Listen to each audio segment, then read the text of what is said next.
Mis manos temblaron cuando alcancé el plato de romeritos que había estado esperando toda la noche. Era 24 de diciembre, y el olor a canela y chocolate caliente llenaba la casa de mi hijo Martín en el fraccionamiento Las Trojes, aquí en León. Las luces del árbol de Navidad parpadeaban suavemente, reflejándose en los ojos curiosos de mis nietos, Sofía de 8 años y Mateo de 5. Llevaba 3 horas sentado en esa silla de plástico que Marcela, mi nuera, había colocado especialmente para mí en una esquina del comedor. No la silla de madera barnizada donde solía sentarme cuando mi esperanza aún vivía. No, una silla incómoda, de esas que uno usa en el patio para las reuniones casuales. Pero yo no dije nada. Nunca digo nada cuando se trata de mantener la paz en esta familia que tanto me costó mantener unida después de que mi esposa murió hace 4 años. Abuelo Ramiro, ¿ya viste que el niño Dios te trajo regalos?, me preguntó Sofía, acercándose con sus trenzas adornadas con moños rojos. Claro que sí, mi princesa, le respondí, acariciando su cabecita. Pero primero vamos a cenar todos juntos, como debe ser en Nochebuena. Marcela estaba en la cocina, organizando los últimos platillos. La escuchaba hablando por teléfono con su madre, doña Carmen Ortega, quien vivía en Guadalajara. Su voz sonaba tensa, como siempre que hablaba de mí. No, mamá, no se ha ido todavía. Sí, ya sé que dijiste que sería mejor si cenara en su casa. No, Martín no dice nada. Tú ya lo conoces. Fingí no escuchar. Llevaba 2 años fingiendo no escuchar esas conversaciones, desde que Marcela decidió que yo era demasiado para su familia perfecta, demasiado viejo, demasiado lento, demasiado presente en la vida de mis nietos. Pero eran mis nietos también, ¿no? Eran los hijos de mi único hijo, el mismo Martín que crié solo después de que su madre muriera en un accidente cuando él tenía 15 años. «¿A cenar?», gritó Marcela desde la cocina, y todos nos acomodamos alrededor de la mesa. Bueno, no todos. Yo seguía en mi silla de plástico, que quedaba un poco alejada de la mesa principal. Marcela había puesto la mesa con su vajilla nueva, esa que compró en Liverpool el mes pasado, platos blancos con bordes dorados, copas de cristal y servilletas de tela color vino que hacían juego con el mantel. Todo se veía hermoso, como esas cenas que salen en las revistas. Mi hijo Martín, de 45 años, vestía una camisa blanca, que Marcela le había planchado esa misma tarde. Trabajaba como supervisor en la fábrica de calzado, el Borseguí, y siempre llegaba cansado a casa. Esa noche se veía especialmente agotado, con ojeras que no había tenido antes. Sus manos, callosas por años de trabajo, tamboreaban nerviosamente sobre la mesa. «Papá, ven, acércate un poco más», me dijo Martín, haciendo un gesto hacia una silla vacía junto a él. Pero antes de que pudiera levantarme, Marcela apareció con la charola de bacalao. «No, Martín. Ahí va a sentarse mi hermana Leticia cuando llegue. Tu papá está bien donde está». Leticia Ortega, la hermana menor de Marcela, siempre llegaba tarde a todo. Trabajaba como secretaria en un bufete de abogados y tenía esa costumbre de hacerse esperar. Pero esa noche, su asiento estaba reservado mientras el mío era esa silla de plástico azul que chirriaba cada vez que me movía. Los romeritos se veían deliciosos. Marcela sabía cocinar, eso no se lo podía negar. Había aprendido de su suegra, mi difunta Esperanza, quien le enseñó todas las recetas familiares cuando Martín y ella empezaron a salir, hace ya 12 años. Los romeritos con mole, el bacalao a la vizcaína, los buñuelos con miel, todo olía exactamente como cuando mi esposa los preparaba. «¿Me pasas el plato de romeritos, hijo?», le pedí a Martín, estirando la mano. El plato estaba justo en el centro de la mesa, rodeado de tortillas calientes y salsas caseras. Martín alargó el brazo para alcanzarlo, pero Marcela fue más rápida. «Espérate, Martín», le dijo, interrumpiendo el movimiento. «Primero vamos a servir a los niños, luego a nosotros, y después…». Me quedé con la mano extendida en el aire, como un tonto. Sofía y Mateo me miraban desde sus sillas altas, con esas caritas que aún no entienden por qué su abuelo tenía que esperar hasta el final para comer. «Pero, amor, mi papá también tiene hambre», dijo Martín, con una voz tan bajita que apenas se escuchó. Marcela le lanzó una mirada que yo conocía muy bien. Esa mirada que decía «ni se te ocurra contradecirme delante de los niños». Martín bajó la cabeza y se concentró en servir agua en los vasos de los pequeños. Así pasaron los primeros 15 minutos de la cena, yo viendo cómo todos comían mientras mi plato seguía vacío, esperando mi turno como si fuera un invitado de compromiso y no el abuelo de esos niños, el padre del hombre que pagaba esa casa. El olor de los romeritos me hacía agua la boca. Mi esperanza los preparaba con camarones secos y nopales tiernos, exactamente como se veían esos que estaban ahí en el plato, burlándose de mí desde el centro de la mesa. «Abuelo, ¿por qué no comes?», me preguntó Mateo, con la boca llena de bacalao. «Ya va a comer, mi amor», le respondió Marcela, acariciando la cabeza del niño. Los adultos sabemos esperar. La palabra, adultos, sonó rara viniendo de ella, como si yo no fuera adulto, como si fuera un niño más esperando su turno. Pero seguí callado, porque eso es lo que había aprendido a hacer en los últimos años. Callarme, sonreír, y esperar a que las cosas mejoraran solas. Marcela tenía 38 años y era una mujer hermosa, no lo voy a negar. Cabello castaño claro, siempre bien peinado, y una figura que mantenía yendo al gimnasio 3 veces por semana. Usaba ropa de marca, perfumes caros, y tenía esa manera de hablar como si hubiera estudiado en escuela privada, aunque yo sabía que venía de una familia de clase media de Guadalajara, igual que nosotros. Pero había algo en su forma de mirarme que me hacía sentir pequeño, como si yo fuera un estorbo en su vida perfecta, una pieza que no encajaba en el rompecabezas de su matrimonio ideal. «¿Y cómo está la situación en la fábrica, Martín?», le pregunté a mi hijo, tratando de iniciar una conversación normal. «Pues ahí vamos, papá. Han bajado un poco los pedidos, pero esperamos que después de Año Nuevo...». «Martín», lo interrumpió Marcela, «¿le dijiste a tu papá lo de los domingos?». Mi hijo se quedó callado, masticando muy lentamente su pedazo de bacalao. Los domingos habían sido nuestro día. Desde que Esperanza murió, yo venía cada domingo a almorzar con ellos, a jugar con los niños, a ayudar con lo que fuera necesario. Era lo único que esperaba toda la semana. «¿Qué pasa los domingos?», pregunté, aunque ya imaginaba la respuesta. Marcela sonrió, pero no fue una sonrisa amable, pues que ya hablamos Martín y yo, y creemos que sería mejor que los domingos tuviéramos nuestro tiempo en familia. Tú entiendes, ¿verdad? Los niños necesitan acostumbrarse a estar solos con sus papás.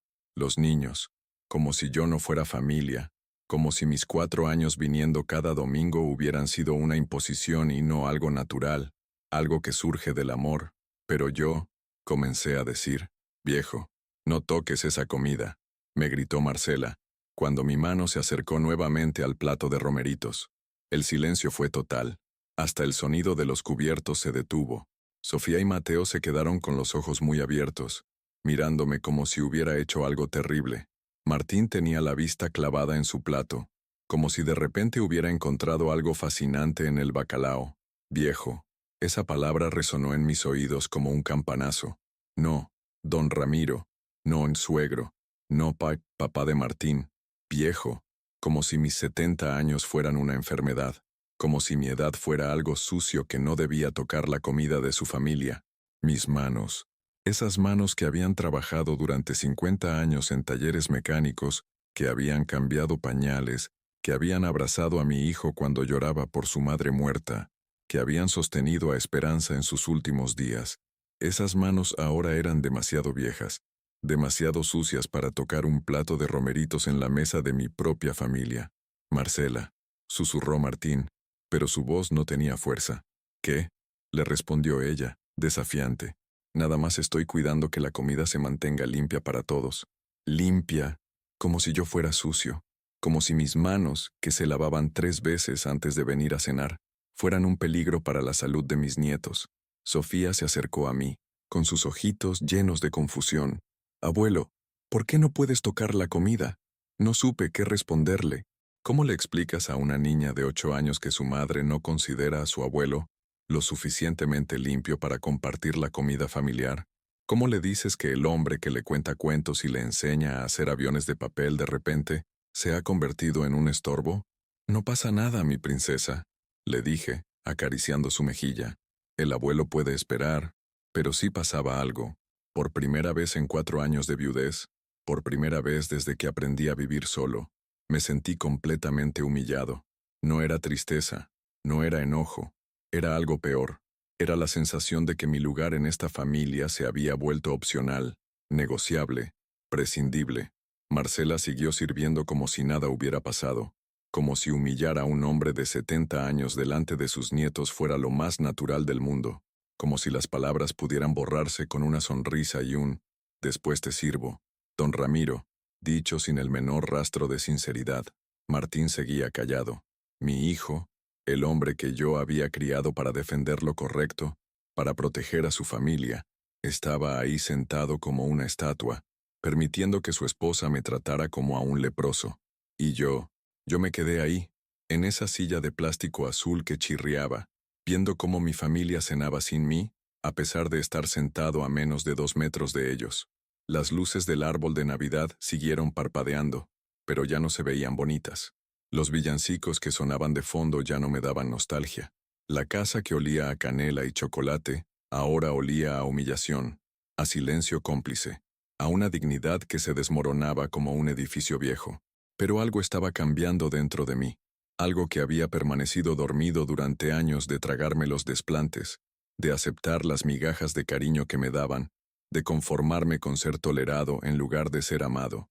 Esa noche, mientras veía a mi nuera servir los romeritos que mi esposa le había enseñado a preparar, mientras escuchaba el silencio de mi hijo, mientras sentía las miradas confundidas de mis nietos, esa noche algo despertó en Ramiro Villaseñor, y ya no iba a volver a dormirse.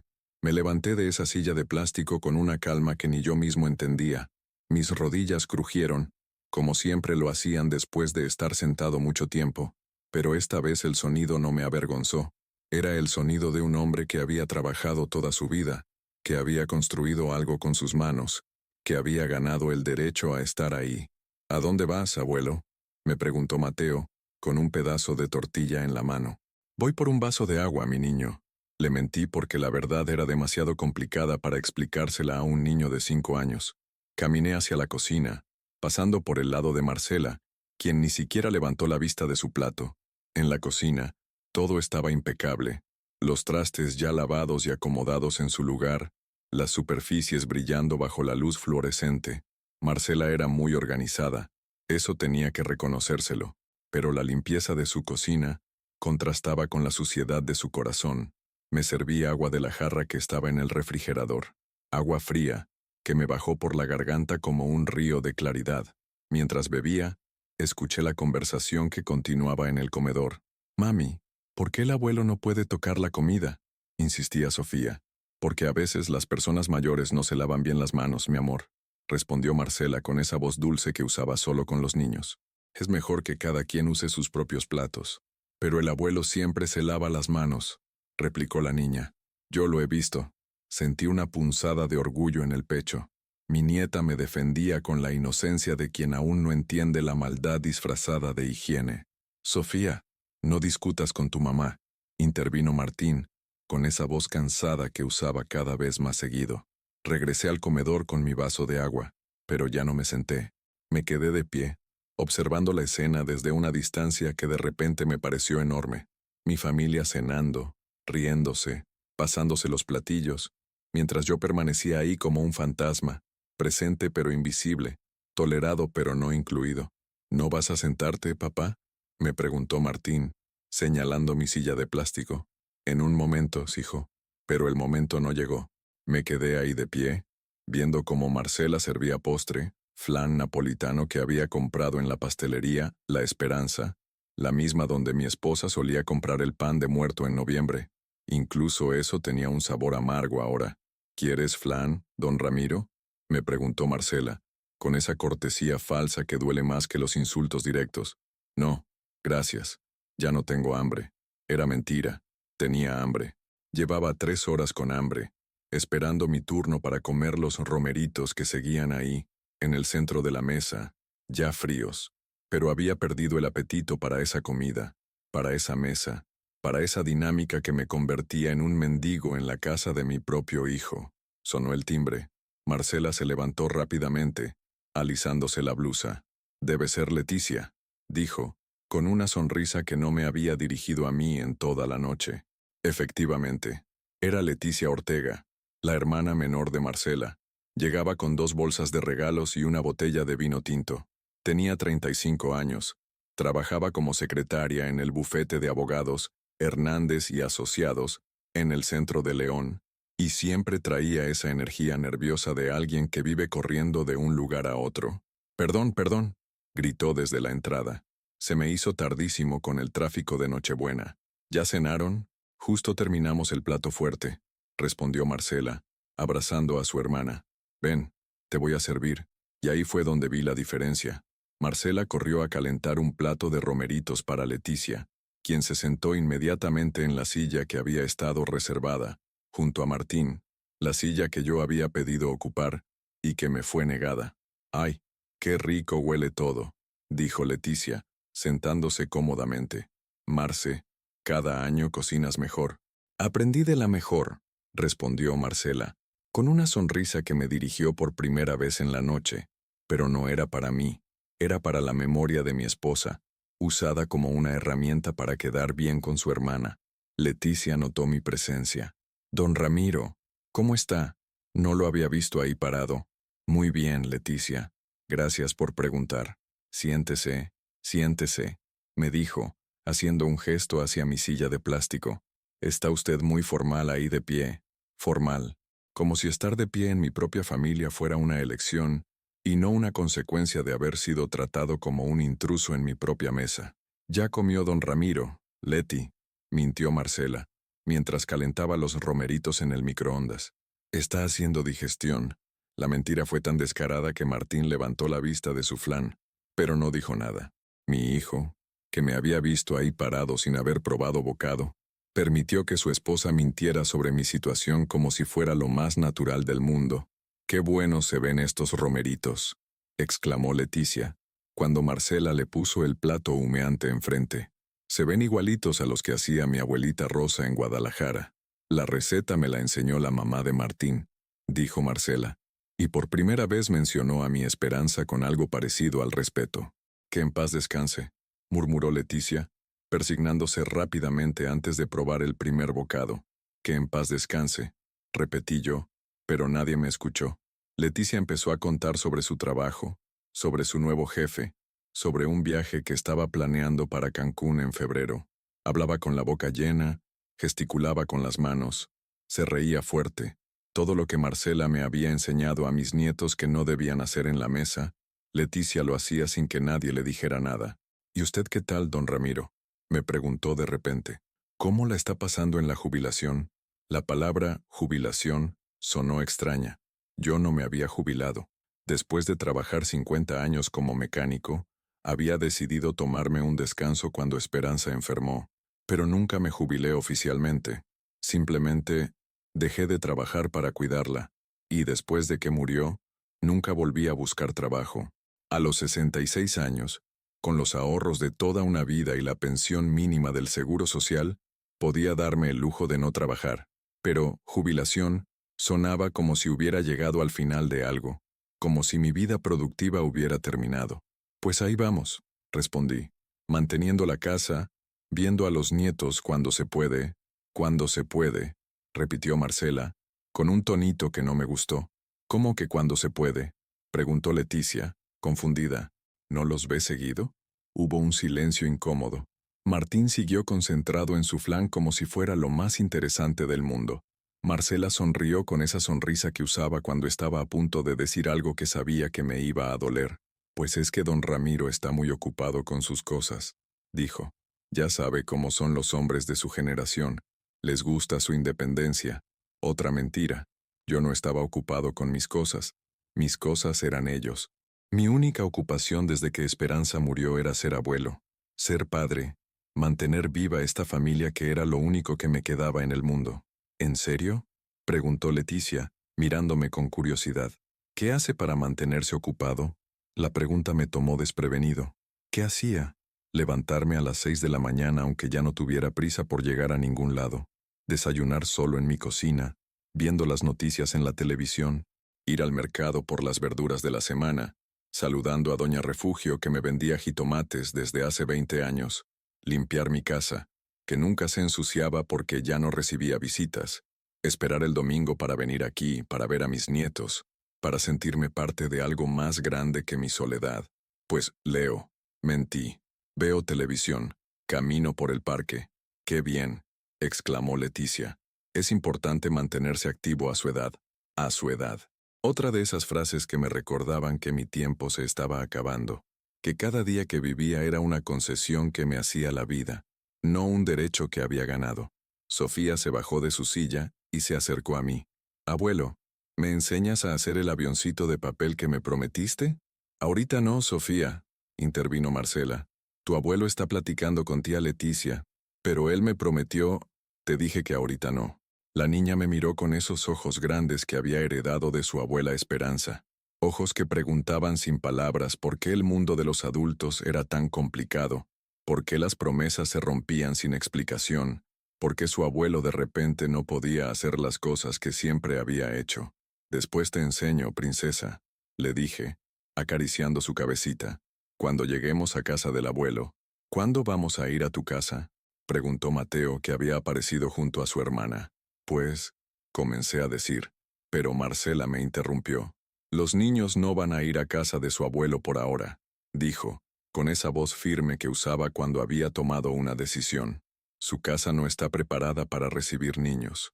Mi casa, la casa donde había vivido 30 años con Esperanza, donde había criado a Martín, donde tenía fotos de mis nietos en cada pared, la casa que limpiaba todos los días esperando la visita que nunca llegaba. Esa casa, según Marcela, no estaba preparada para recibir a mis propios nietos. ¿Por qué no?, preguntó Sofía. Porque las casas de las personas mayores a veces tienen cosas peligrosas para los niños, explicó Marcela, como si fuera la cosa más lógica del mundo. Cosas peligrosas. Mi casa, donde lo más peligroso que había era un escalón un poco alto en la entrada y quizás algunos cables de la televisión que podían hacer tropezar a alguien. Mi casa, que había sido el refugio seguro de mi familia durante décadas, ahora era un lugar peligroso. Pero yo he estado en casa del abuelo, protestó Mateo. No tiene cosas peligrosas. Eras más pequeño, le dijo Marcela. Ahora que están más grandes, se dan cuenta de más cosas. La lógica era tan retorcida que me dolía la cabeza tratando de entenderla. Mis nietos eran más grandes, por lo tanto más capaces de cuidarse, pero precisamente por eso mi casa era más peligrosa para ellos. Era como si Marcela viviera en un mundo donde las palabras podían significar cualquier cosa, donde la realidad se adaptaba a sus deseos. Leticia seguía comiendo, ajena a la tensión que se había creado alrededor de la mesa. Hablaba de su trabajo, de sus planes para el año nuevo, de un curso de inglés que quería tomar. Su mundo era simple: trabajo, planes, futuro. El mío se había vuelto un laberinto de restricciones y explicaciones que no tenían sentido.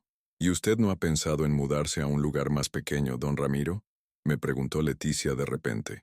Digo, para estar más cómodo. La pregunta me cayó como un balde de agua fría. ¿Mudarme? ¿Dejar la casa donde había construido mi vida, donde cada rincón guardaba una memoria de esperanza, donde los niños habían dado sus primeros pasos? ¿Por qué habría de mudarme?, pregunté. Pues no sé, una casa más chiquita, más fácil de mantener. Hay unos departamentos muy bonitos cerca del centro, para personas de la tercera edad, como si fuera una especie diferente, como si los años me hubieran convertido en algo que necesitaba cuidados especiales, espacios adaptados, una vida más pequeña para una persona que ya no importaba tanto. Yo estoy cómodo en mi casa, respondí, tratando de mantener la calma. Claro, claro, dijo Leticia, dándose cuenta de que había tocado un tema delicado. Cada quien sabe lo que le conviene, pero la semilla ya estaba plantada. Pude ver en los ojos de Marcela que la idea le gustaba. Una casa más pequeña para el abuelo significaba menos espacio para recibir a los nietos, menos razones para las visitas familiares, más distancia física que se convertiría en distancia emocional. Martín se levantó de la mesa.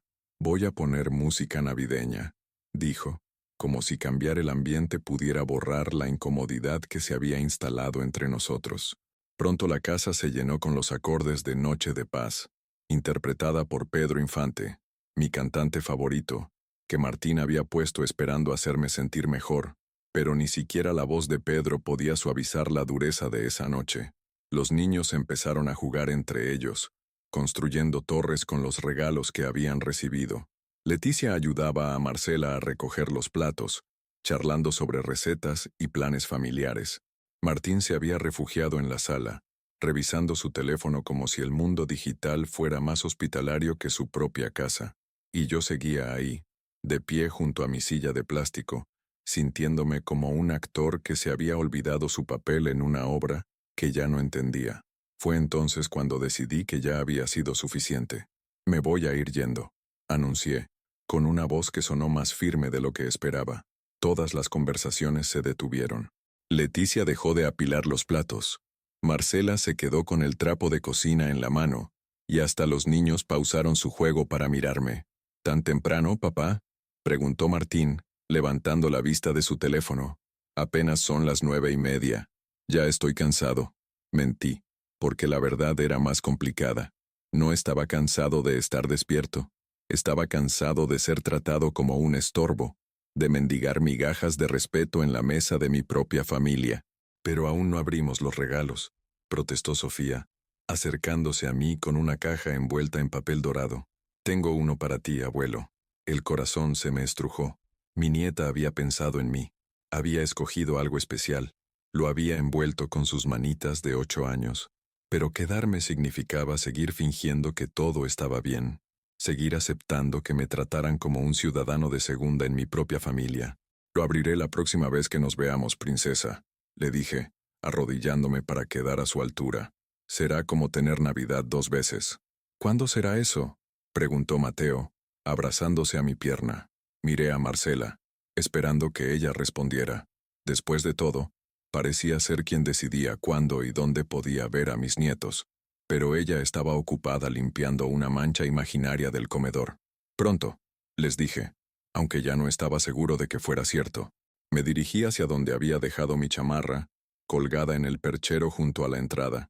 Era una chamarra de piel café que Esperanza me había regalado en nuestro 20º aniversario de bodas.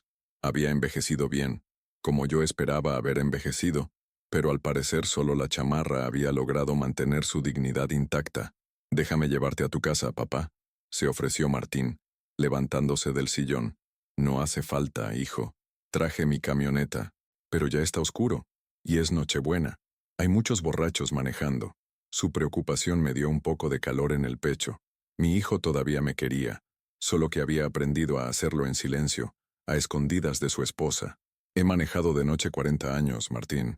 Creo que puedo llegar a casa solo. Marcela apareció con una bolsa de plástico en las manos. Le empaqué un poco de comida, don Ramiro, me dijo, extendiéndome la bolsa con esa sonrisa falsa que ya conocía tan bien, para que no tenga que cocinar mañana. Abrí la bolsa y vi un pequeño tupper con lo que parecían sobras, un poco de bacalao, 2 tortillas, un pedazo pequeño de flan, las migajas de la cena que había estado esperando toda la noche, empacadas como una limosna. Gracias, murmuré, porque mi educación no me permitía rechazar el gesto, por humillante que fuera. ¿Seguro que no quieres que te acompañe?, insistió Martín poniéndose su chamarra. Lo miré a los ojos. Mi hijo de 45 años, con las canas que ya empezaban a asomar en sus sienes, con las líneas de cansancio que se habían profundizado en los últimos meses, se veía agotado, atrapado entre su lealtad hacia mí y la necesidad de mantener la paz en su matrimonio. Quédate con tu familia, le dije, y esas palabras dolieron más que todas las humillaciones de la noche, porque yo ya no era su familia, era su pasado. Era la parte de su vida que tenía que manejar con cuidado, como un problema que resolver, no como un padre que amar. Los niños se colgaron de mí para despedirse. Sofía me dio un beso en la mejilla y me susurró al oído, «Abuelo, ven pronto. Te voy a enseñar a mi muñeca nueva». Mateo me abrazó las piernas con esa fuerza que tienen los niños cuando no quieren que alguien se vaya. «¿Vendrás el domingo, abuelo?», la pregunta que había estado evitando toda la noche. Miré a Marcela, quien fingía estar ocupada guardando los últimos platos en la cocina, pero sabía que estaba escuchando cada palabra. «Ya veremos, campeón», le dije, despeinándolo cariñosamente. Salí de la casa llevando conmigo la bolsa de sobras y un peso en el pecho, que no había sentido ni cuando enterré a Esperanza, porque cuando ella murió, al menos sabía que había sido amada hasta el final. Esta noche descubrí que uno puede estar vivo y ser tratado como si ya hubiera muerto. Mi camioneta Ford del 2008 estaba estacionada en la calle, bajo un farol que parpadeaba intermitentemente. La había comprado usada cuando me jubilé del taller, pensando que la usaría para llevar a mis nietos de paseo, para ir a pescar con Martín los fines de semana, para ser el abuelo que siempre había soñado ser. Ahora la usaba principalmente para ir al súper y a la farmacia. Subí a la camioneta y me quedé un momento sentado, con las manos en el volante, viendo la casa de mi hijo a través del parabrisas. Las luces navideñas seguían parpadeando en la fachada, proyectando colores rojos y verdes sobre el concreto. Por las ventanas podía ver las siluetas de mi familia continuando la celebración sin mí. Encendí el motor y la radio se activó automáticamente. Estaba sintonizada en La Ranchera de Guanajuato, y justo en ese momento empezó a sonar El Rey, de José Alfredo Jiménez. Con dinero y sin dinero, yo hago siempre lo que quiero, y mi palabra es la ley. ¡Qué ironía! Yo, que había sido el rey de mi casa durante tantos años, ahora era un mendigo en la mesa de mi propio hijo. Manejé despacio por las calles del fraccionamiento.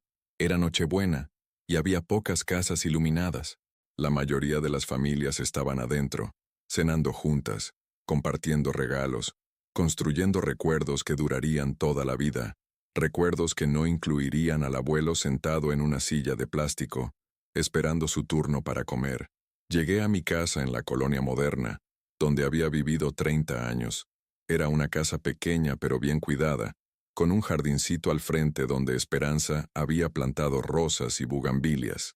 Ahora solo las bugambilias sobrevivían, porque las rosas necesitaban más cuidado del que yo podía darles. Abrí la puerta principal y me recibió el silencio, un silencio diferente al de la casa de Martín, donde el silencio era tenso, cargado de palabras no dichas. Este era un silencio limpio, honesto, que no escondía nada, porque no había nada que esconder. Encendí las luces y vi mi sala, con los muebles que Esperanza y yo habíamos comprado cuando éramos jóvenes, y soñábamos con llenar la casa de niños. El sofá de terciopelo azul donde habíamos visto telenovelas durante 20 años. La mesa de centro donde ella ponía sus revistas de cocina. El librero donde guardábamos las fotos familiares y los diplomas de primaria de Martín. Todo estaba exactamente como lo habíamos dejado, porque cambiar las cosas hubiera significado aceptar que ella ya no iba a volver. Fui a la cocina y puse la bolsa de sobras sobre la mesa. La abrí y vi la comida que había estado esperando toda la noche. El bacalao ya estaba frío y se veía grasoso bajo la luz de la lámpara. Las tortillas se habían endurecido. El flan había perdido su consistencia y se veía triste en su pequeño recipiente. Comida que había sido preparada con las recetas de mi esposa, pero que sabía a lástima. No la comí. En lugar de eso, me preparé un sándwich de jamón y queso, con pan Bimbo y mayonesa. Comida simple, sin pretensiones, que no cargaba el peso de las humillaciones. Mientras comía, pensé en los últimos 4 años, en cómo había permitido que mi lugar en la familia se fuera erosionando poco a poco, como una pared que se desmorona ladrillo por ladrillo, hasta que un día te das cuenta de que ya no hay pared. Al principio fueron pequeñas cosas. Marcela sugería que mejor cenáramos más temprano porque los niños tenían sueño. Luego, que mejor no viniera tan seguido porque tenían muchas actividades. Después, que los niños necesitaban acostumbrarse a estar solos con sus papás. Y yo había aceptado todo, pensando que era temporal, que las cosas mejorarían, que el amor familiar siempre encontraba la manera de sanar las heridas. Pero esta noche entendí que no era temporal, que cada concesión que había hecho, cada humillación que había tragado en silencio, cada vez que había elegido la paz sobre mi dignidad, había sido un paso más hacia mi propio destierro. Marcela no había despertado una mañana decidiendo odiarme. Mi exclusión había sido un proceso cuidadoso, sistemático, diseñado para hacer que mi ausencia pareciera natural, inevitable, hasta deseable. Y lo peor de todo era que había funcionado.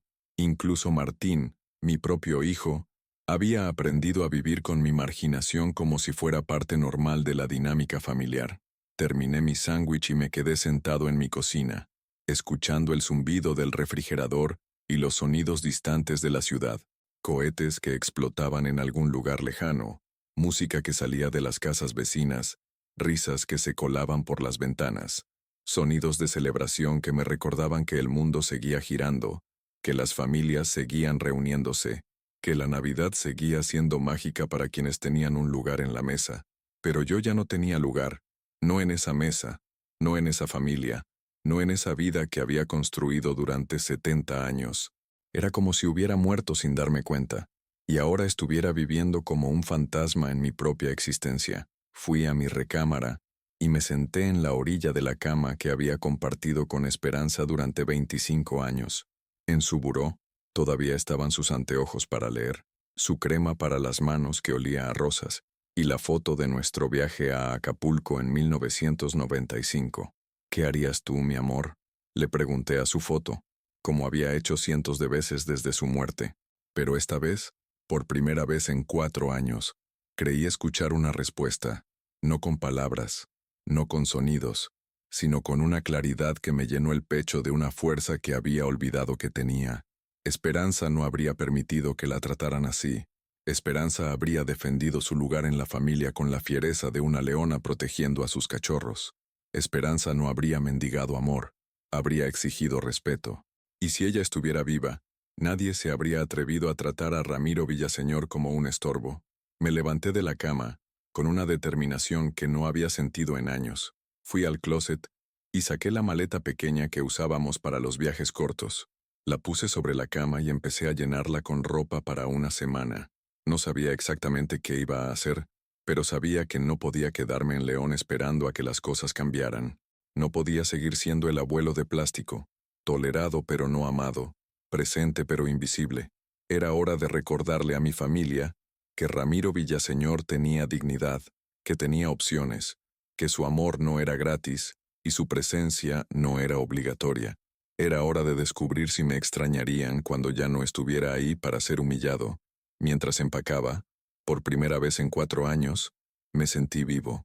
Al día siguiente, 25 de diciembre, me desperté a las 5 de la mañana como había hecho durante 50 años de trabajo. Pero esta vez no fue por costumbre, fue por una energía que me hormigueaba en las venas, como si mi cuerpo supiera que este día sería diferente. Me bañé, me afeité con cuidado, y me puse mi mejor camisa, la azul de rayas que Esperanza me había comprado en el centro comercial del Bajío para mi cumpleaños número 68. Me peiné hacia atrás con brillantina, como en mis tiempos de joven, cuando cortejaba a mi futura esposa en la plaza principal de León. Desayuné huevos revueltos con frijoles, café de olla bien cargado, y tortillas que calenté en el comal de barro que había pertenecido a la mamá de Esperanza. Un desayuno de hombre que tiene trabajo que hacer. A las 7 de la mañana, cargué mi maleta en la camioneta y manejé hasta la terminal de autobuses. El plan que había estado formándose en mi cabeza durante la noche era simple pero efectivo. Iba a visitar a mi hermana Guadalupe en la Ciudad de México. No había hablado con ella en 3 meses, no porque estuviéramos peleados, sino porque la vida se había vuelto tan pequeña que ya no parecía haber nada interesante que contarle. Pero ahora sí tenía algo que contarle. Lupe era 2 años menor que yo, viuda también, y vivía en la colonia Roma Norte con su hija Esperanza. Sí, le pusimos el mismo nombre a mi esposa y a su hija cuando éramos jóvenes y románticos. Lupe trabajaba desde los 18 años como secretaria ejecutiva en una empresa de seguros. Se había jubilado hacía 5 años, y tenía esa personalidad fuerte que nunca había permitido que nadie la pisoteara. Si alguien iba a entender lo que había pasado anoche, era ella. Pero antes de ir a la terminal, tenía una parada que hacer. Manejé hasta el Panteón Municipal, donde descansaban mis padres y mi Esperanza. Era temprano y el lugar estaba casi vacío, solo algunos sepultureros que mantenían las tumbas y una señora mayor que caminaba entre las lápidas con un ramo de flores frescas. La tumba de Esperanza estaba en la sección nueva, bajo un árbol de jacaranda que en marzo se llenaba de flores moradas. Había mandado hacer una lápida de mármol gris con letras doradas que decían: Esperanza Morales de Villaseñor, esposa amada, madre ejemplar, 1955-2021, siempre en nuestros corazones. Me arrodillé junto a la tumba, ignorando la humedad de la tierra que se filtraba por mis pantalones. Esperanza, mi amor, le hablé en voz baja, Vengo a pedirte perdón. Un viento suave movió las ramas del jacaranda, como si ella estuviera escuchando. Te he fallado, mi reina. He permitido que trataran mal la memoria de nuestra familia. He permitido que nuestros nietos crezcan pensando que su abuelo no vale nada, que mi amor por ellos es negociable. Una lágrima se deslizó por mi mejilla arrugada, pero no era una lágrima de tristeza, era de algo más profundo, reconocimiento, aceptación, decisión, pero ya no más, mi amor. Tu Ramiro va a recuperar su dignidad, no por orgullo, sino por ellos, para que Sofía y Mateo sepan que su abuelo se respeta a sí mismo, y que el amor verdadero no mendiga, exige. Me quedé ahí 10 minutos más, contándole mis planes, pidiéndole su bendición para lo que estaba a punto de hacer. Cuando me levanté, las rodillas me crujieron, pero mi espalda estaba más derecha que en años. En la terminal de autobuses compré un boleto en el Estrella de Oro de las 9:30 am. 5 horas de viaje hasta la capital, tiempo suficiente para organizar mis pensamientos y preparar las palabras que le diría a Lupe. Me senté junto a la ventanilla, viendo cómo León se hacía más pequeño a medida que el autobús se alejaba por la carretera federal. Campos de sorgo y maíz se extendían hacia el horizonte, interrumpidos por pequeños pueblos con sus iglesias coloniales y sus casas de adobe. A mi lado se sentó una mujer de unos 50 años, que viajaba con una niña de aproximadamente 6 años. La niña jugaba con una muñeca, mientras su madre leía una revista. En un momento, la niña se acercó a mí y me preguntó, ¿Usted es abuelo, señor? Sí, pequeña. Tengo 2 nietos. ¿Los va a ver en la Ciudad de México? La pregunta me tomó desprevenido. ¿Los iba a ver? No exactamente. Los iba a recuperar, pero de una manera que ellos aún no podían entender. Algo así, le respondí sonriendo. Mi abuelo también vive lejos, me contó la niña, pero nos llama todos los días por teléfono y siempre nos dice que nos ama mucho. Esas palabras simples de una niña desconocida me confirmaron algo que ya sabía. No todos los abuelos viven como yo había estado viviendo. No todos aceptan ser tolerados en lugar de ser amados. Llegué a la terminal de autobuses del norte a las 2:30 de la tarde. La Ciudad de México me recibió con su caos familiar. Miles de personas caminando en todas direcciones. Vendedores ambulantes gritando sus productos. El olor a tacos al pastor mezclándose con el smog de los camiones. Tomé un taxi hasta la colonia Roma Norte. El chofer, un hombre joven con acento chilango, me platicó durante todo el trayecto sobre el tráfico navideño, sobre su familia en Xochimilco, sobre lo caro que se había puesto todo. ¿De dónde viene, jefe?, me preguntó cuando estábamos llegando. De León, Guanajuato. Ah, León, la capital del calzado. Mi esposa tiene unos zapatos de León que le duran años. Allá sí saben hacer zapatos, no como las chingaderas chinas que venden acá. Su orgullo por mi ciudad me dio un poco de fuerza. Recordé que yo también venía de un lugar donde las cosas se hacían bien, donde las tradiciones importaban, donde la palabra de un hombre tenía valor. La casa de Lupe era un departamento en un edificio de los años 50, con esos elevadores antiguos que hacen ruido al subir. Tercer piso, departamento 3B. Toqué el timbre y esperé, con mi maleta en una mano y mi nueva determinación en el pecho. ¿Quién?, gritó Lupe desde adentro. Tu hermano, Lupe. La puerta se abrió inmediatamente, y ahí estaba mi hermana, Guadalupe Villaseñor de Herrera, de 68 años, con su cabello gris perfectamente peinado, sus lentes de lectura colgando de una cadena dorada, y esa expresión de sorpresa que rápidamente se convirtió en alegría. Ramiro, ¿qué haces aquí? ¿Pasó algo? Sí, hermana, le dije, abrazándola. Pasó algo, pero esta vez fue algo bueno. Me hizo pasar a su sala, decorada con muebles de madera oscura y fotografías familiares que cubrían todas las paredes. Olía a canela y café como siempre había olido la casa de Lupe. Siéntate, siéntate. Te voy a hacer café. ¿Comiste algo? ¿Cómo está Martín? ¿Y los nietos? Las preguntas se atropellaban en su boca, pero yo le pedí que se sentara conmigo. Lupe, necesito contarte algo que pasó anoche. Y le conté todo.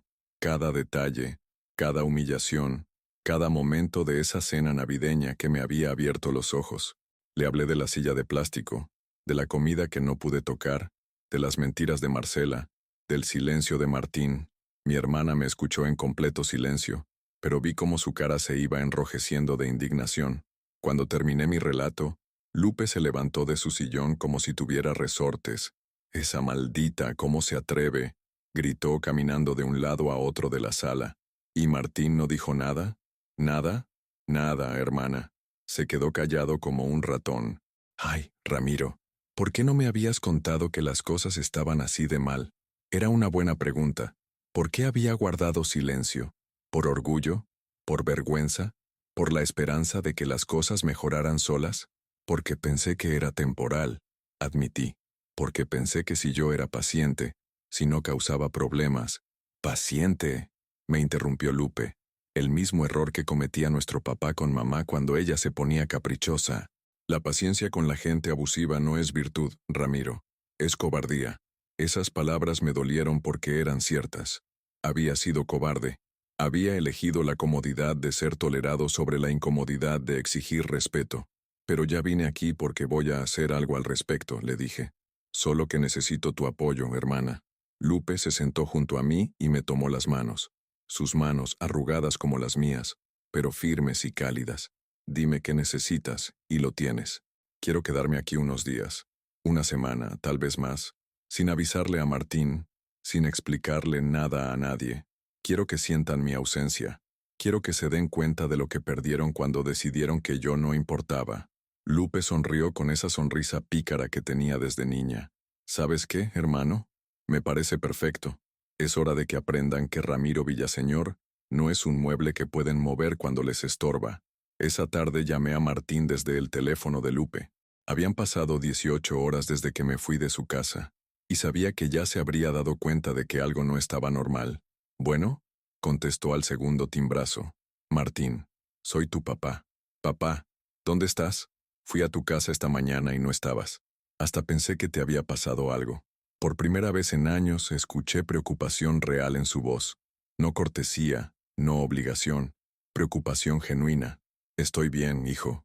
Estoy visitando a tu tía Lupe en México». «¿En México? ¿Por qué? ¿Cuándo te fuiste?» «Esta mañana.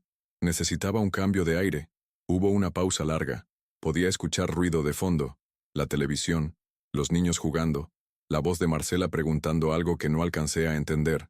«¿Está todo bien, papá? Es que saliste muy callado anoche».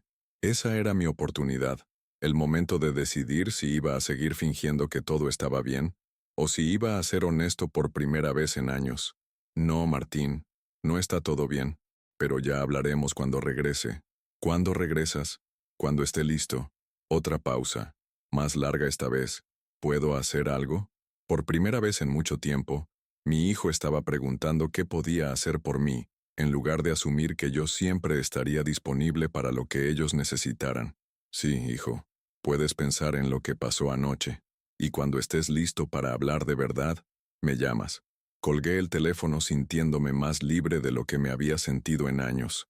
Lupe me preparó la recámara de huéspedes, donde había una cama individual con colcha tejida a mano y una ventana que daba al patio interior del edificio. Era un cuarto pequeño pero acogedor, donde podía escuchar a los niños jugando en el patio y a las señoras platicando mientras colgaban la ropa. Esa noche cenamos sopa de tortilla con queso y aguacate, mientras mi hermana me contaba sobre su nueva rutina de jubilada. Clases de tai chi en el parque, un club de lectura con sus amigas, trabajo voluntario en un asilo de ancianos. «¿Sabes qué es lo más bonito de estar jubilada?», me dijo.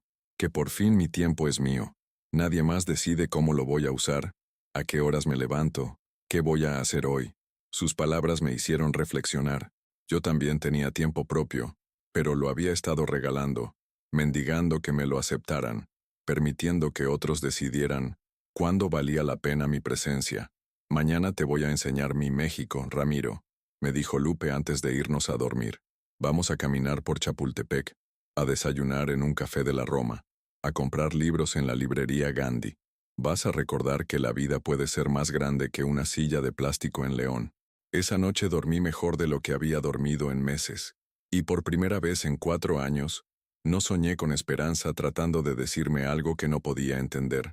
Soñé conmigo mismo, caminando por las calles de una ciudad enorme, con la espalda derecha y la cabeza en alto, Pasaron 5 días sin que nadie de León supiera exactamente dónde estaba o cuándo regresaría. 5 días en los que redescubrí lo que significaba vivir sin pedir permiso, sin justificar cada movimiento, sin sentir que mi existencia era una carga para otros. Lupe cumplió su promesa. Me llevó a recorrer su Ciudad de México como si fuéramos turistas en nuestra propia vida. Desayunamos chilaquiles en un café de la Roma donde los meseros me trataron con respeto automático, sin conocer mi historia. Caminamos por Chapultepec, donde vi a abuelos jugando con sus nietos sin que nadie les dijera que estaban demasiado viejos o que sus manos estaban demasiado sucias. En la librería Gandhi compré 3 libros, uno de Historia de México, otro de cuentos de Juan Rulfo, y uno que me llamó la atención sobre cómo reconstruir la autoestima después de los 60. El joven de la caja, un muchacho con barba y lentes, me recomendó otros títulos como si mi edad fuera una ventaja, no un obstáculo. Estos autores escriben desde la experiencia, señor, me dijo. A su edad ya tiene el contexto para entenderlos mejor que nosotros los jóvenes. A su edad, no sonó como una limitación, sonó como una credencial. Durante esos días, Martín me llamó 3 veces. La primera vez sonaba confundido. La segunda, preocupado. La tercera, algo que no había escuchado en su voz en mucho tiempo, desesperado. Papá, los niños preguntan por ti todos los días, me dijo en la última llamada. Sofía dice que le prometiste enseñarle a hacer aviones de papel, y se los voy a enseñar, le respondí. Cuando regrese, ¿cuándo va a hacer eso? Cuando tú estés listo para tener una conversación de hombres, Martín, una conversación sobre el respeto, sobre la familia, sobre lo que pasó en esa cena. Otra pausa larga. Mi hijo estaba aprendiendo que su papá ya no era el mismo hombre que había salido silenciosamente de su casa 5 días atrás. Creo que ya estoy listo para esa conversación, murmuró. Entonces nos vemos mañana. Voy a llegar en la tarde. El viernes 30 de diciembre, Lupe me acompañó a la terminal de autobuses. Antes de despedirnos, me abrazó fuerte y me susurró al oído. Recuérdame, hermano, el respeto no se ruega, se exige, y si no lo dan, se busca donde sí lo valoren. El viaje de regreso a León me dio tiempo para organizar mis pensamientos.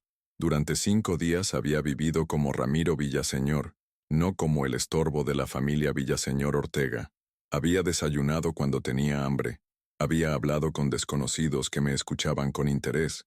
Había comprado libros porque me daba la gana. Había caminado por las calles con la dignidad intacta. Y más importante, había recordado que yo era una persona completa, no la mitad de algo que había perdido cuando murió Esperanza. Llegué a León a las 5 de la tarde. En lugar de ir directamente a mi casa, manejé hasta el fraccionamiento Las Trojes. Era hora de la conversación que habían estado evitando durante años. Toqué el timbre de la casa de Martín. Quien abrió la puerta fue Sofía, y su reacción me partió el corazón de la manera más hermosa posible. «Abuelo», gritó colgándose de mi cuello. «Pensé que ya no ibas a regresar». Mateo apareció corriendo detrás de ella, y pronto los dos estaban abrazándome como si hubiera estado perdido en una guerra. «¿Dónde estabas, abuelo?», me preguntó Mateo. «Papá dijo que fuiste a ver a tía Lupe, pero no sabíamos cuándo ibas a regresar». «Estuve aprendiendo cosas nuevas, campeón», le dije, despeinándolo, «y ya regresé para quedarme». Martín apareció en la entrada. Se veía diferente, más delgado, con ojeras profundas, como si hubiera pasado varios días sin dormir bien. Cuando me vio, algo se rompió en su cara. «Papá», me dijo, y por primera vez en años, su voz sonó como cuando era niño y había hecho algo malo. «Necesitamos hablar». «Sí, hijo, necesitamos hablar». Marcela salió de la cocina, secándose las manos con un trapo. Cuando me vio, su expresión fue una mezcla de sorpresa y algo que me tomó un momento identificar: nerviosismo. «Don Ramiro», me dijo. «No sabíamos que iba a venir hoy». «Don Ramiro de nuevo. No viejo. Interesante». «Buenas tardes, Marcela», le respondí, con la cortesía que había aprendido de mi madre, pero sin la sumisión que había aprendido de mis propios miedos. «¿Ya cenaron los niños?», preguntó Martín. «No, estaba esperando a que llegara su abuelo», respondió Marcela, y esas palabras me dijeron todo lo que necesitaba saber sobre lo que había cambiado en mi ausencia. Cenamos los 5 alrededor de la mesa del comedor. La mesa real, no una silla de plástico en la esquina. Marcela había preparado pozole rojo con todas las guarniciones, lechuga picada, rábanos, orégano, chile piquín, tostadas, el mismo pozole que mi Esperanza le había enseñado a preparar hace años. Durante la cena, los niños me contaron sobre su semana. Sofía había aprendido a andar en bicicleta sin rueditas. Mateo había construido un castillo de legos que llegaba hasta su rodilla. Historias simples de la infancia, que yo me había estado perdiendo por permitir que me excluyeran de sus vidas. Marcela participaba poco en la conversación, pero noté que me servía sin que yo pidiera, que llenaba mi vaso de agua cuando se vaciaba, que me ofrecía más pozole antes de que terminara el que tenía en el plato. Pequeños gestos que no borraban lo que había pasado, pero que indicaban que algo había cambiado en la dinámica de esa casa. Después de cenar, mientras los niños veían caricaturas en la sala, Martín y yo nos sentamos en el patio trasero. Era una noche fresca de diciembre, con estrellas que se alcanzaban a ver a pesar de las luces de la ciudad. «Papá», comenzó Martín, mirando sus manos, «estos 5 días han sido los más largos de mi vida». «¿Por qué, hijo?» «Porque por primera vez me di cuenta de cómo hemos estado tratándote, de cómo he permitido que te traten». Su voz se quebró un poco, y vi a mi hijo de 45 años convertirse nuevamente en el niño que había perdido a su madre cuando tenía 15 años. «No es solo cómo te tratamos en Nochebuena», continuó. «Es todo. Los domingos que ya no vienes, las veces que Marcela sugiere que mejor no vengas porque tenemos planes, la forma en que he dejado que sienta que eres una carga». «¿Y por qué lo permitiste, Martín?». Era la pregunta que había estado esperando 5 días para hacer, la pregunta que iba al centro de todo. Mi hijo se quedó callado largo rato, como si estuviera buscando una respuesta que nunca se había atrevido a formularse. «Porque es más fácil», admitió finalmente, «porque mantener la paz con Marcela es más simple que defenderte y arriesgarme a que haya problemas en mi matrimonio. Porque después de que murió mi mamá, aprendí que las personas que amas pueden desaparecer, y pensé que tú siempre ibas a estar ahí sin importar cómo te tratáramos». Esa respuesta me dolió, y me consoló al mismo tiempo. Me dolió porque confirmaba que mi hijo había elegido la comodidad sobre la justicia, pero me consoló porque al menos ahora era honesto sobre sus motivaciones. ¿Sabes qué es lo que más me dolió de esa noche, Martín? Dímelo. No fue que Marcela me gritara viejo, no toques esa comida. Fue que tú te quedaste callado, que mi propio hijo, el hombre que yo crié para defenderse y defender a su familia, me dejara ahí sentado como si mereciera ese trato. Martín se cubrió la cara con las manos. «Tienes razón, tienes toda la razón, y no tengo perdón. No necesito tu perdón, hijo. Necesito tu respeto. Necesito que entiendas que tu papá no es un mueble que pueden arrinconar cuando les estorba. Soy tu padre, soy el abuelo de esos niños, y merezco ser tratado con la dignidad que me gané trabajando 50 años para mantener esta familia». «Sí, papá. Lo entiendo. ¿Lo entiendes? ¿O solo lo dices?». Martín levantó la vista y me miró directamente a los ojos por primera vez en la conversación. «Lo entiendo, y te prometo que no va a volver a pasar». «¿Qué le dijiste a Marcela?». «Le dije que si no podía tratar a mi padre con respeto, entonces teníamos un problema muy serio en nuestro matrimonio. Le expliqué que tú no eres opcional en nuestras vidas, que eres parte esencial de esta familia, y que si ella no puede aceptar eso, entonces necesitamos terapia de pareja o considerar otras opciones». Esas últimas palabras me sorprendieron. Mi hijo, que durante años había evitado cualquier confrontación, había puesto su matrimonio en la balanza para defenderme. ¿Y qué dijo ella? Lloró mucho. Dijo que nunca se había dado cuenta de lo mal que te estaba tratando, que pensaba que estaba protegiendo a los niños, que tiene problemas con las figuras paternas por cosas que pasaron con su papá cuando era niña. Esa explicación no justificaba nada, pero al menos explicaba algo. La hostilidad de Marcela hacia mí no era personal, era el resultado de heridas viejas que había proyectado en la primera figura paterna disponible. Los problemas de Marcela no son mi responsabilidad, Martín, pero cómo me tratan en esta familia sí es responsabilidad tuya. Lo sé, papá. Y te prometo que las cosas van a cambiar. Nos quedamos sentados en silencio, viendo las estrellas y escuchando las risas de los niños que llegaban desde la sala. Era un silencio diferente al de hace una semana. No era el silencio de la tensión o las palabras no dichas. Era el silencio de dos hombres que finalmente habían tenido la conversación que necesitaban tener. ¿Vas a venir el domingo que entra?, me preguntó Martín. Si soy bienvenido realmente, no solo tolerado. Eres bienvenido, papá. Siempre has sido bienvenido. Yo fui el que se olvidó de decírtelo. Al día siguiente, domingo 1 de enero del 2025, llegué a casa de Martín a las 12 del día, no a las 11 como antes, no a la hora que Marcela considerara conveniente, a la hora que me daba la gana, como el padre de familia que era. Marcela me recibió en la puerta. Don Ramiro, qué gusto verlo. Pase, pase. ¿Ya desayunó? Su tono era diferente, no era la cortesía falsa de antes, pero tampoco era calidez genuina, era algo intermedio, respeto cauteloso, como si estuviera aprendiendo a relacionarse conmigo de una manera nueva. Buenos días, Marcela. Sí, ya desayuné. Gracias. Los niños corrieron a abrazarme, y esta vez nadie los interrumpió. Nadie sugirió que tenían otras cosas que hacer. Me senté con ellos en la sala y les enseñé a hacer aviones de papel con páginas del periódico, como le había prometido a Sofía. Mira, abuelo, el mío vuela hasta la cocina, gritó Mateo, lanzando su avión con toda la fuerza de sus 5 años. Muy bien, campeón. Ahora te voy a enseñar a hacer uno que vuele hasta el jardín. Marcela nos observaba desde la cocina, con una expresión que no lograba descifrar completamente. ¿Era nostalgia? ¿Arrepentimiento? ¿Curiosidad por conocer al suegro que había estado ignorando durante años? A la hora de la comida, me senté en mi lugar natural, al lado de Martín, en una silla de madera, no de plástico. Marcela había preparado mole poblano con pollo y arroz rojo, el mismo mole que mi Esperanza le había enseñado, servido con la misma receta pero con un respeto que había estado ausente por demasiado tiempo. ¿Cómo estuvo su viaje a México, don Ramiro?, me preguntó Marcela mientras servía. Muy educativo, le respondí. Mi hermana me recordó algunas cosas que había olvidado sobre mí mismo, como que un hombre de 70 años todavía tiene mucho que ofrecer, como que la experiencia es valiosa, no un estorbo, como que el amor verdadero no mendiga, se da libremente o no se da. Marcela asintió, y por primera vez desde que la conocía, vi algo parecido a la humildad en sus ojos.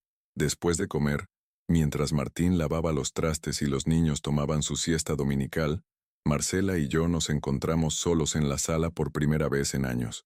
Don Ramiro, me dijo, sentándose en el sillón frente al mío, necesito pedirle una disculpa. Te escucho. Nunca me di cuenta de lo mal que lo estaba tratando. En mi cabeza, yo pensaba que estaba, no sé, protegiendo mi espacio, mi familia. Pero ahora entiendo que usted también es familia, que es más familia que yo, porque estuvo aquí mucho antes que yo. Sus palabras sonaban ensayadas, como si las hubiera practicado frente al espejo, pero había algo genuino en su voz que me hizo prestar atención. ¿Por qué me veías como una amenaza, Marcela? La pregunta la tomó desprevenida. Se quedó callada un momento, jugando con su anillo de bodas. Mi papá era muy controlador, me dijo finalmente. Siempre tenía opiniones sobre cómo mi mamá debía manejar la casa, cómo debíamos portarnos nosotras, qué era lo correcto y qué no. Cuando me casé con Martín, juré que nunca iba a permitir que otro hombre tuviera esa influencia en mi hogar. ¿Y pensaste que yo quería controlar tu casa? Al principio no, pero cuando usted venía los domingos, cuando jugaba con los niños, cuando les contaba historias de cuando Martín era pequeño, sentía que estaba perdiendo autoridad, que los niños lo respetaban más a usted que a mí. Por primera vez entendí la raíz de su hostilidad. No era personal, era miedo. Miedo a ser reemplazada, miedo a perder el control de su propia familia, miedo a que los niños prefirieran al abuelo sobre la madre. Marcela, yo nunca quise reemplazarte, solo quería ser parte de la vida de mis nietos.